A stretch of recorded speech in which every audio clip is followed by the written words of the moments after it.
Vamos relembrar tudo que aconteceu em 2023, trazendo alguns destaques de cada mês. Meu nome é Fernando Franklin e aqui descomplicamos o mundo financeiro, trazendo informações e comentários no nosso resumo semanal de notícias.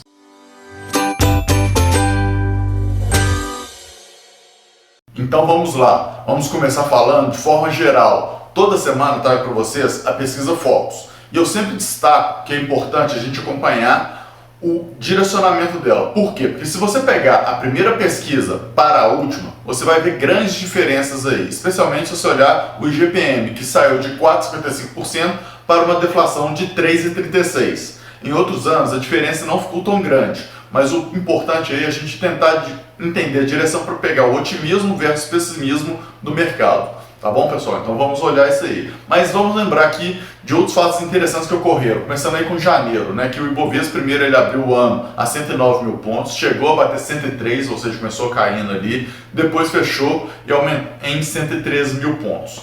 Uma retomada bem interessante. Tivemos a China aí reabrindo as fronteiras após 3 anos fechados, né? Então aumentando a expectativa sobre a economia. A gente teve também a Bolsa de Nova York tendo uma pane e gerando um caos lá no mercado. Não gerou muito preço, mas gerou um caos bastante complicado no dia. E aqui no Brasil a gente teve também as inconsistências contábeis da Americanas na casa de 20 bilhões de reais, né? Que foi um trem danado e ainda está gerando coisa até hoje. A gente já vai chegar nisso aí, como é que está hoje, que foi andando ao longo do tempo. Em fevereiro, enquanto o Fed aumentava aí os juros, né, o Santander mostrava o PDD explodindo por conta das Americanas, Bradesco e Banco do Brasil também, o PDD expandiu bastante. Acusaram a Ambev de rombo de 30 bilhões aí em questões tributárias, não foi para frente esse assunto, pelo menos até o momento, né? O IBR entrou novamente com pedido de recuperação judicial, e enquanto a Rússia anunciava um corte de produção do petróleo, né, devido ao teto de preço que estavam impondo a ela lá na questão do conflito com a Ucrânia. Então, a gente não pode deixar de lembrar também que a União Europeia aprovou uma proibição de novos carros a gasolina a partir de 2035, e se não bastasse tudo isso, o Brasil teve problemas aí por um caso de vaca louca que impediu a exportação de carne também, né, para vários países aí por um bom tempo. Com isso tudo, né, o Ibovespa acabou fechando o mês um pouco abaixo dos 105 mil pontos, com uma queda aí de mais de 7%. Chegamos em março, a Petrobras anunciou dividendos, mas com possível retenção de reservas estatutárias, isso aí deu uma assustada no mercado, mas aí as ações acabaram caindo bastante nesse mês, porém se recuperaram e subiram mais de 95% no ano de 2023, né, sem contar os dividendos, então rentabilidade muito forte aí da Petrobras esse ano. A gente teve também um grande ponto aí de observação, que foi a Magazine Luiza, que informou uma investigação quanto às bonificações que ela pagava para os fornecedores, né? Então ela começou essa investigação, isso aí principalmente devido ao caso da Americanas assustou bastante, mas ela chegou em novembro e tratou essa investigação como improcedente, então era uma denúncia improcedente, porém ela achou alguns erros contábeis e representou o seu balanço, né? Então, um ponto importante aí também. Nos Estados Unidos estourava a crise bancária, né? E exigiu bastante esforço por lá, tanto do governo quanto de instituições bancárias para resolver isso, e os juros subiam no mundo inteiro para tentar controlar a inflação. Teve também a proposta do arcabouço fiscal aqui do Haddad, que só foi aprovado em agosto, mas ela ocorreu lá em março, então começava a clarear algumas coisas aí em que seria efetivamente a proposta. Com isso, o Ibovespa então fechou em queda de 2,9% nos 101 mil pontos, né? Já em abril, o processo de reestruturação da Sabesp começou, né, para poder fazer a privatização, mas só foi aprovado agora em dezembro essa privatização, então é importante isso aí.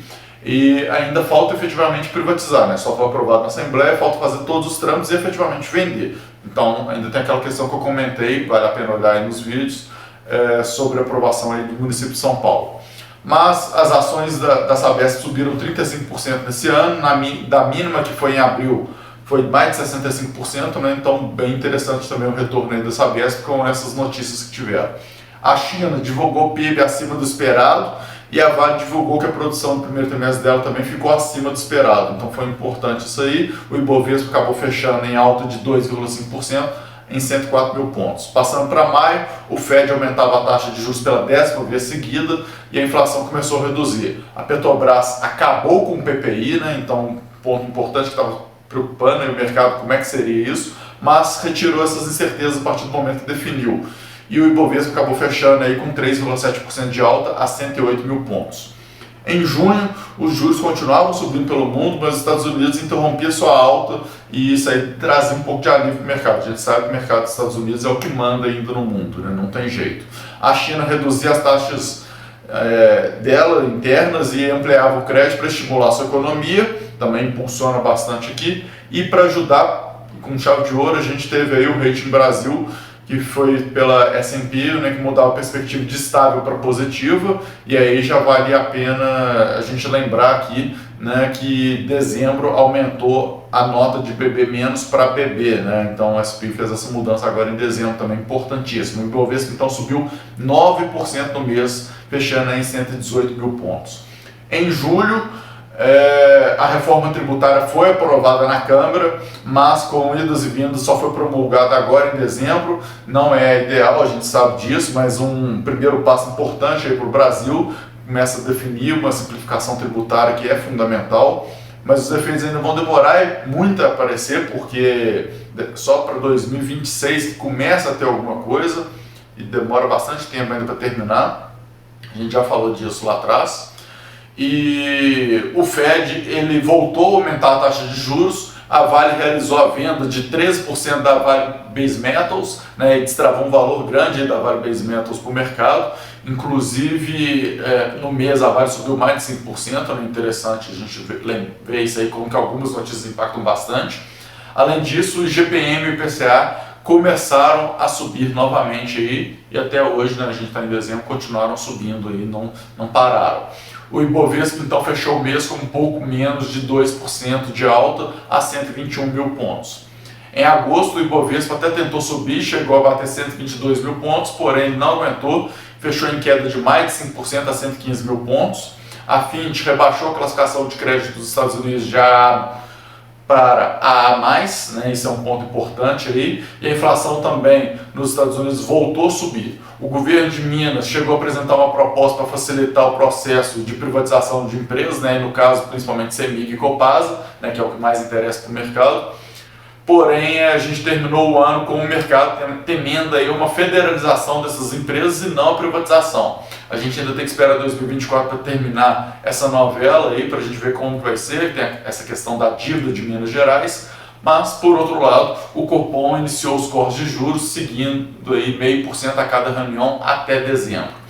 Em setembro, começamos o mês com o governo querendo extinguir o juros de capital próprio a partir de 2024, ainda não deu certo, graças a Deus, né? Tem muita coisa para acontecer aí, mas isso pode assombrar o mercado em 2024 novamente. Teve greve simultânea das 3 maiores montadoras de veículos lá nos Estados Unidos e a Marfrig não parava de comprar mais ações da BRF. Ela estava lá em 40% da participação da BRF e eu ficava perguntando para vocês onde que isso vai parar, cada vez que ela comprava mais ela aumentava. E agora em dezembro, no último dia aí de pregão, dia 28, ela informou que chegou em mais de 50%, está em 50,06%. Eu continuo perguntando aonde que isso vai parar, apesar de não ter mudado nada ainda para a BRF, né, até o momento, a gente tem que ver que isso vai continuar desse jeito. Mas, voltando a setembro, o Ibovespa fechou aí com 0,7% de alta a 116 mil pontos. Já no mês de outubro, começamos com o payroll dos Estados Unidos muito acima da expectativa, foi quase o dobro, né, acima.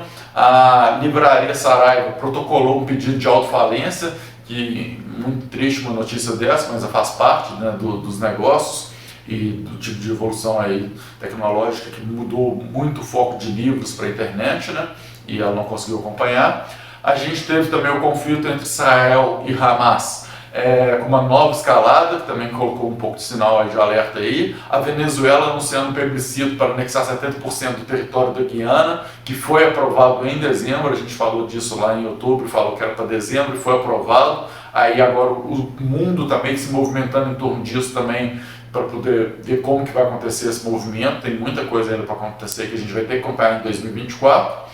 E a Petrobras detalhou, divulgou um detalhamento das mudanças do seu estatuto, tanto em relação à nomeação de pessoas quanto à retenção de lucro para a reserva de capital. Então, um ponto muito importante. Com isso, o Ibovespa teve uma queda de quase 3%, fechando a 113 mil pontos.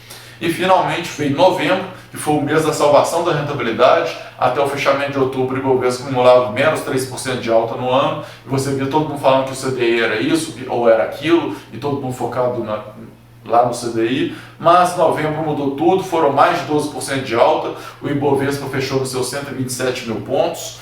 Teve mais um corte de juros aí do Copom, a confirmação de que cortaria de novo para dezembro, e confirmou e cortou, chegamos aí para 11,75 a Selic.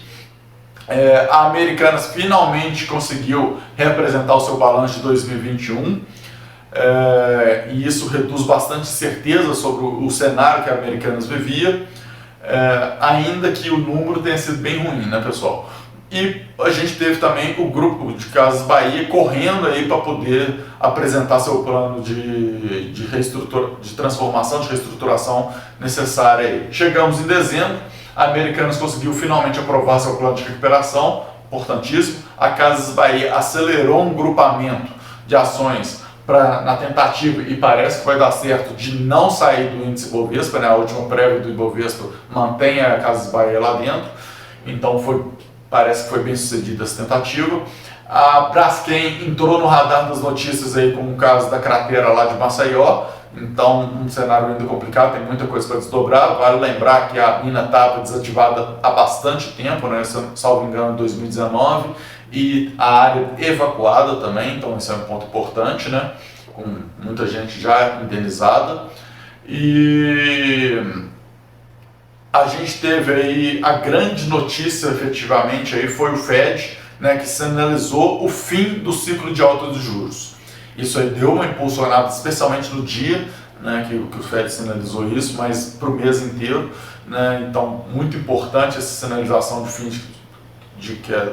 do ciclo de alta, que veio acompanhada aí também da queda do CPI, que é a inflação do consumidor americano, e também do PIB que subiu, tudo isso aí juntou. Fechamos então o ano com mais de 5% de alta aí no mês, a 134 mil pontos, acumulando para o ano então mais de 22% de alta em 2023. Um ano bem movimentado em termos de mercado, muito alto, sobe e desce, e chegando aí no final essa recuperação maravilhosa, que é o mercado financeiro e principalmente a renda variável te permite, de ter ganhos muito grandes em um mês específico, apesar de ter perdas em outros meses. Então é uma questão de longo prazo, então tem que ter planejamento e focar. Por isso que a gente traz as notícias para vocês entenderem o contexto dela e não fala compra esse papel, vende esse papel. A gente trouxe algumas informações aqui gerais, mas eu queria agradecer a todos por todo esse ano de 2023 que a gente passou junto aqui fazendo um resumo semanal,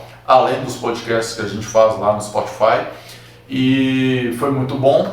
Agradeço a todos aí por tudo, desejo um feliz 2024 para todo mundo, ótimos negócios, que todo mundo tenha rentabilidades cada vez mais altas, e vamos que vamos, precisando de alguma coisa, estamos à disposição.